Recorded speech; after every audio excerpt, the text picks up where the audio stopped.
Fatigue, depression, and chronic pain are among the most common chronic conditions. About 8% of American adults, that's 21 million Americans, struggle with depression every year, while 2 out of every 10 Americans struggle with chronic pain. Most of these patients receive drug therapy, and unfortunately, many of them continue to struggle. My name is Tal from the American Academy of Functional Health. And in functional medicine, we look at the root cause of chronic diseases. So the questions we want to ask today is, what is the one of the most common factors that could contribute to both fatigue, depression, and chronic pain? Would the same factor also impact sexual function? To answer these questions, we have to look at very important organs called the adrenal glands and their function as part of the stress response and secretion of cortisol and adrenaline. I hope that you enjoyed this video, and please comment, share, and like so we can continue to share this information from clinical studies with you. We have a sort of an understanding that the healthy adrenals are essential for healthy function and pain-free life. Because when somebody has an ongoing injury, cortisol is secreted, and that helps to mitigate or regulate the inflammatory cytokines, such as interleukin 6. And that is intended to help us reduce the inflammation, and by doing that, reduce also the pain. So let's take a look at the healthy levels of adrenal.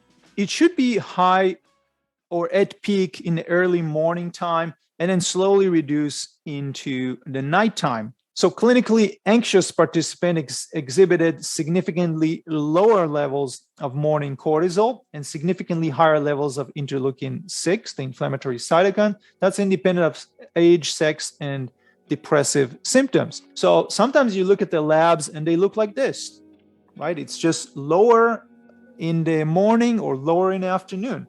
This would be a classical subclinical adrenal insufficiency. And when these patients are not getting enough of the cortisol levels, guess what happens to their energy levels, right? Guess what happens to their levels of inflammatory markers, right? They increase. Some patients we encountered do have depression. Yes, some patients do have depression, and it's not, I would say, very common, at least from what I've seen, but I've seen more commonly anxiety, sometimes anxiety and depression, but cortisol has an interesting impact on the brain. It not only provides glucose, but it also provides sort of like almost like a relaxing sensation when is under the right amount. But if we keep stressing ourselves, we get a cortisol spike over time. Chronically, you'll start getting less and less cortisol production. You're abusing the adrenal. And at that point, when you have a stressful event, even if it's a minor event, perceived as others as a minor event, those patients will not have sufficient amount of cortisol, and it might trigger a severe anxiety. So that's very common to see anxiety with subclinical adrenal insufficiency. Individuals with chronic fatigue syndrome or major depression disorders were found to have lower cortisol total daily output in saliva in comparison to healthy individuals. So fatigue, we mentioned, or major depressive could happen with some of those patients. More commonly, remember 3 things: fatigue, anxiety, and pain. Those are very, very common 3 things with adrenal. Hair cortisol concentration, which there's one lab that measures hair. I would not recommend it because some studies show that it didn't correlate to saliva or blood. For example, this particular trial. So I wouldn't recommend using hair analysis. The idea behind hair analysis, and it could be beneficial for some things, but the idea of hair analysis is that the hair grows slowly. And so when the hair grows slowly, when you measure the amount of cortisol, you measure the metabolites related to cortisol, you can get sort of an idea of what happened with the patient in the last 2 months, right? a month or two. In the same way that you measure hemoglobin A1C, it gives you the measurements of kind of like a 3 months marker. But some of the studies showing that, and from what I've known, not always correlate to other measurements. Okay, autoimmune conditions. So here where it gets a little bit tricky. Rheumatoid arthritis patients that were using steroids, there was an association with low morning salivary cortisol, even after several months of withdrawal. So for those patients come to seeing you and they're taking steroids, just know that when you are going to measure their adrenal function, it's typically going to be lower because that's what steroids do. The authors concluded that steroid dose, age, and rheumatoid arthritis duration were significantly associated with increased risk of low morning cortisol. So patients that really on the far stages of their disease and with already chronic overactivation of their adrenal, this is what we call stage advanced adrenal insufficiency, like stage 3 or 4, those you'll see lower amounts of cortisol. Typically when they're on stage 1 or 2, their initial stages of subclinical adrenal insufficiency, you'll still see spikes of cortisol whenever they struggle with pain. So the body is still trying to push cortisol out to mitigate the impact of the inflammation. But over time, when they're very chronic into the condition, you'll sometimes will see already now the cortisol levels are tanking. They're not getting the proper response.